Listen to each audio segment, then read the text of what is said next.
Well, welcome to the Watch Insider and Watchbox Studios. Hello, and welcome back to the Trading Desk on Watchbox Studios. And we are back with watches tonight, sort of.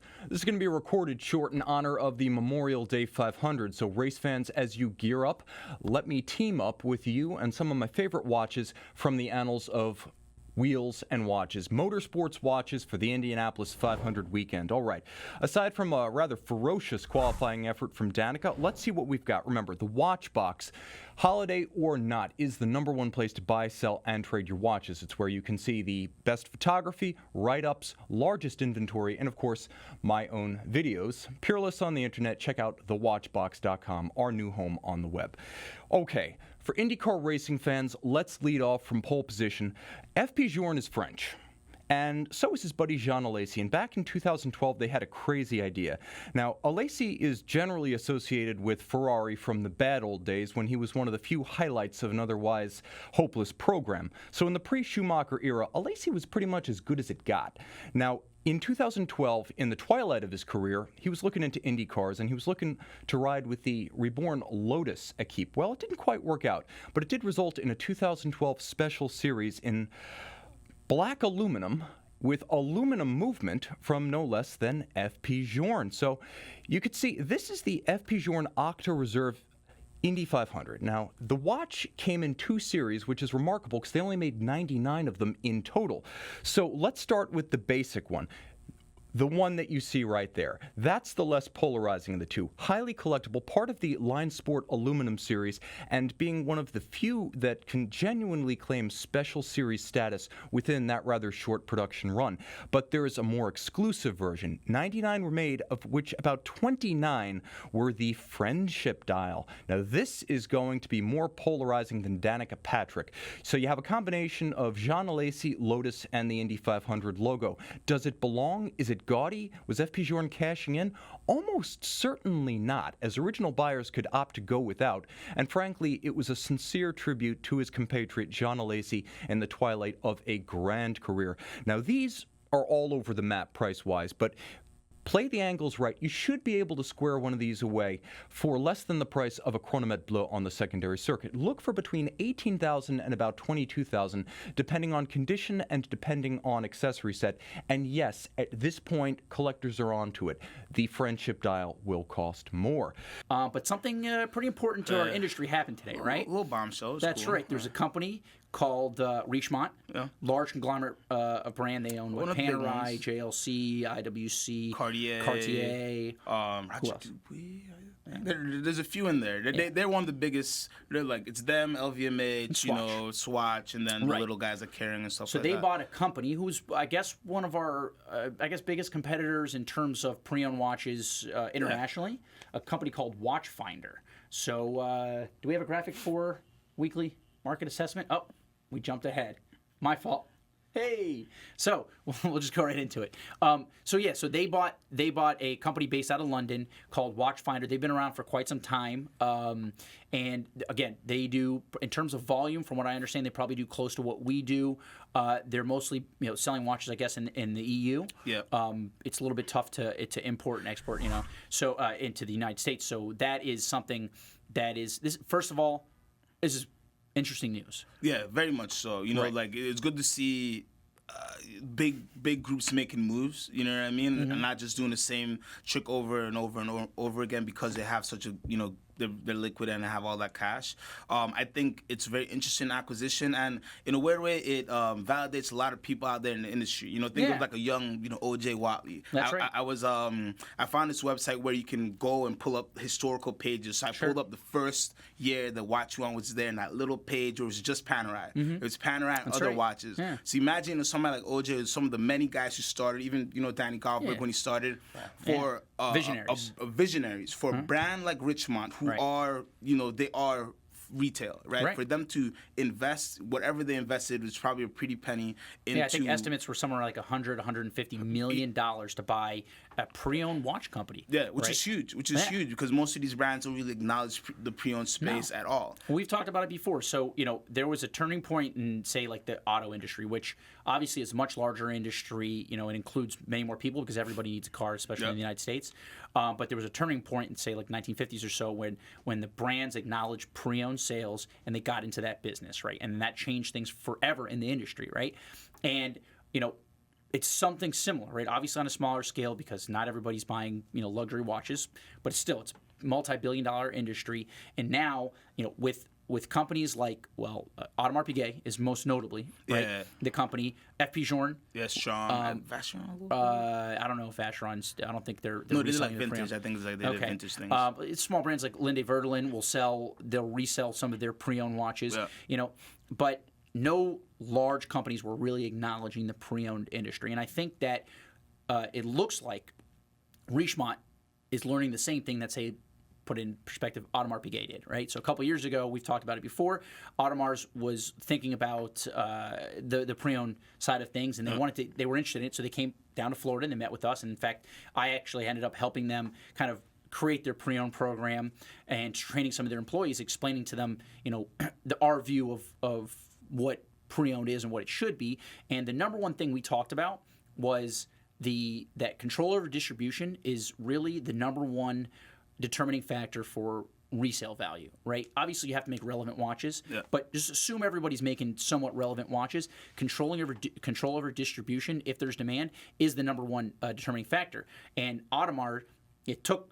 Like they went into it, they dipped their toe in it, right? They asked us to help out for a while. They were doing trade-ins in their boutique. So if you walked into one of their boutiques, either Bal Harbour or 57th Street, and you wanted to trade one of your Audemars for a new one, they would call us and me specifically, and I would tell them what these watches are trading for. They'd give the trade value, they'd send us the watch, and they would move on. So now they're going in-house. They sent out a press release. They're going to be doing that themselves in like special little boutiques where they're doing pre-owned watches. Which is a huge move as well. It's a huge move. Since we're on Jaeger-LeCoultre, we may as well run with it. This is a watch like mine, but it is not mine. I would never sell. You would have to cut it off my wrist. I own number 83. This is number 132. It's the Jaeger-LeCoultre Duometre Chronograph, 2010 white gold limited edition of 200 pieces. Now, what you're looking at is a movement with two power reserves, one for the chronograph, one for the time of day. Two separate displays, one for the chronograph, one for the time of day. So everything that you see that's rose gold is part of the chronograph display, including the power reserve scale. Everything you see that's white gold is the time of day. Note that it has center seconds for the time. So it has running seconds at center for the time of day dial, as well as center seconds and a foudroyant, a flying second, for the chronograph. Also note that not only do you have superimposed hours and minutes for the chronograph, but there is actually a scrolling single-digit chronograph minute disc at the bottom. Now you stop all of this, reset it, and just like that, we're zeroed. So how does it work? Two mainspring barrels means two power reserves. The idea being, when you start a conventional chronograph, you wind up losing amplitude because you've increased the power draw of the watch without increasing the power supply. Here, you can wind with one crown, both mainspring barrels, both 50 hours. Now you have two mainsprings, two drivetrains, one escapement switching the power between the two, 1, 2, 1, 2, 1, 2, running both functions of the watch so that when you double the power drain by activating the chronograph, you also double the power. So the watch doesn't lose amplitude and can run at chronometer levels of precision in spite of the fact that a chronograph is running. You can also see that the movement is beautiful, as it's composed of German silver, or since we're in the Vallée du Jeu with this watch, Myshore, or a nickel copper zinc material. The reason it looks gold is because of the copper, so it's not like rhodium-plated brass on a Swiss watch. It looks more like a Longa movement, or, more specifically, the 19th century pocket watch that inspired this model line. 42 millimeters in white gold. I adore mine. I've owned it for 4 years. I'm never going to sell. So with 200 made, I control 0.5% of the world's supply. Will you control the other 0.5%? You can now. 200 pieces, beautifully executed, and double finished case flank. Check out these welded lugs. You can see that there's a step between the case and the lug. That's not a lug held on by a screw like you'll see on a Longa. That's the real thing. That's a welded lug, old school, with all evidence of the soldering and the joint removed to create a double finish. You see the polish and the satin, polished lug, satin flank, a step between them, hand finished with welding and then removal of the welded material. Absolutely gorgeous. This is a JLC that's finished to the level of a Patek, one of the few for which I can actually highlight that distinction. Moving into the world of endurance racing, okay, we've got a few weeks yet till the 24 hours of Le Mans, but I'm revving up my engine because, for me, endurance racing is where it's at. Looking back to January and the 24 hours of Daytona, there's my favorite Corvette team from GM flying the flag on the high banks. We have the Rolex Daytona 116519 white gold. This is the Sodalite. It was made from about 2001 to 2005. I don't have exact dates because, frankly, scholarship on modern watches is scarce, and I'm kind of working on my original studies here. But comment in the box if you know better what the production run for this one was. This is a crazy watch. First, what is Sodalite? Let's back up a little bit. Sodalite is a tectosilicate that has the same look as Duometre and, to a degree, lapis lazuli, but it's distinct and it starts like this. So you'd never imagine that what starts like this winds up as a Daytona that, back in the Zenith era, started out looking like this. This was the first of the Sodalite dial. It was available exclusively with the Zenith caliber in white gold case with diamond dial. Now, it's absolutely spectacular, and if you can pick up a 16519 Sodalite, my hat is off to you. That's quite a feat of collecting. Fortunately, the in-house caliber 6-digit references are a little bit more common. Not much, but a bit. We'll talk about pricing in a minute. Just know that there are more choices with the in-house caliber generation. So, although most examples were sold with diamonds, I have to admit, and I don't think it looks bad in this watch, I'll be honest. As a guy who doesn't like diamonds on guys' watches, I like this one. But for the purists, whether the general purists or the watch pro site Thomas Malkind, of which I am both, without diamonds is the way to buy these. So look for one that has the full Arabic numerals in white gold in the Sodalite dial. Nail it on a white gold bracelet and you're really flying. Now, pricing. There's a pretty big spread here. Like the Indy 500, the times and the numbers are all over the charts.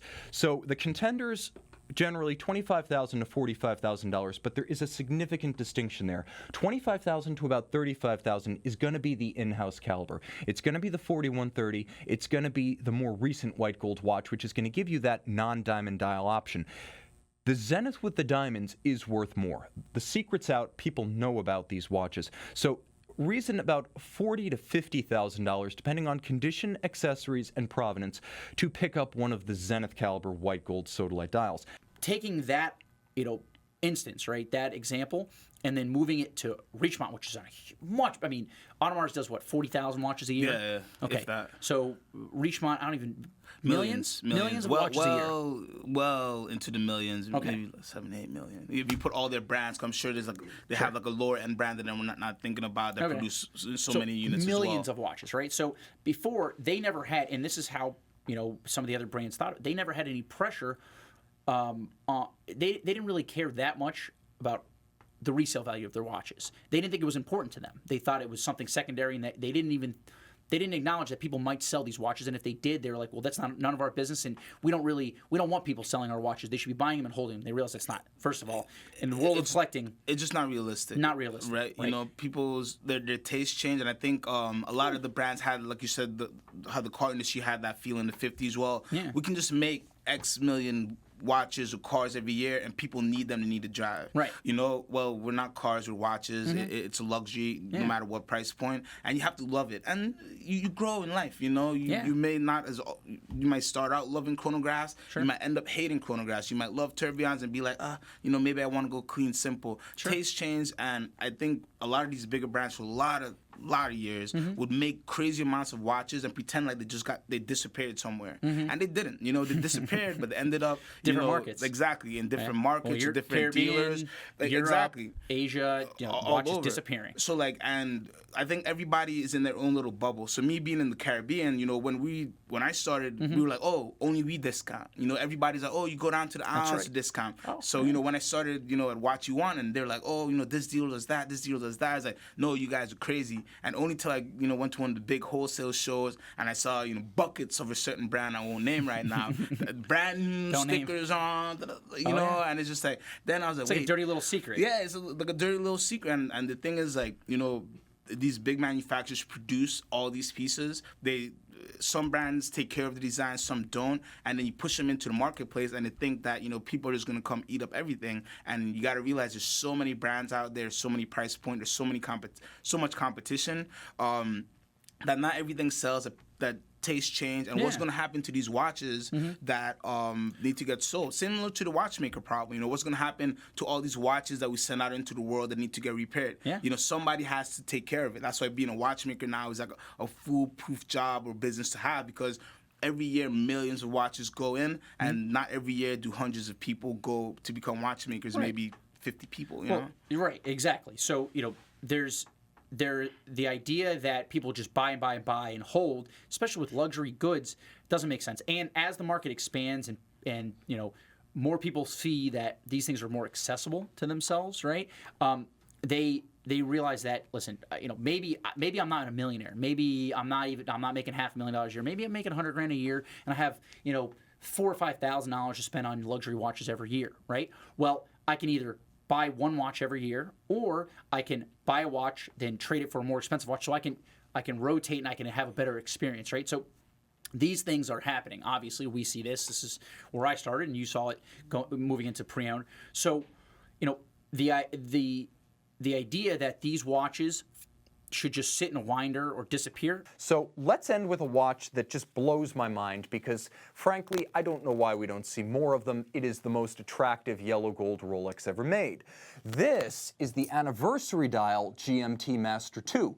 So this is the dial you get if you're really a Rolex fanboy. If, as they say, you bleed green, then you need green. This is a watch that came out in 2005. It was the first GMT-Master with a trip-lock crown, a ceramic bezel, a super case, a solid link, center link, end link, and milled clasp design. It was the first of the GMT Cs, as they call them, and absolutely gorgeous. You've got that yellow jacket color scheme with Rolex green gilt-printed dial with yellow gold indices and hands. Now there's a little bit of an inversion compared to the black dial version of this watch, since the date disc is printed black on white instead of green on white, but you have that glorious Rolex green dial. And inside, caliber 3186, so there's no shake and shimmy to the 24-hour hand when you're set in the local time zone. This is a watch that simply sizzles. Normally I say this is a South Beach or a Miami Beach type watch, but frankly, this thing has so much style, I'm gonna rely on you, the man, to make the watch and not the other way around. Wear it with pride in conservative environs like Chicago, London, New York, and our hometown here at Watchbox, Philly. Let me give you a wrist shot of this. This was a new generation of Rolex, and frankly, I can't think of a better way to inaugurate than with the anniversary dial, so called because the original GMT-Master debuted per Rolex in roughly 1955. So this watch coming out in 2005 was a 50th anniversary present to the GMT-Master line, and I can't imagine getting it any other way. The black dial is okay. The black dial is handsome. The black dial is almost restrained for a full gold watch, but if you want a sizzle, you got to go with Rolex green. It's just in the DNA of the watch, and if you're a Rolex collector, it's in your veins. That is just gorgeous.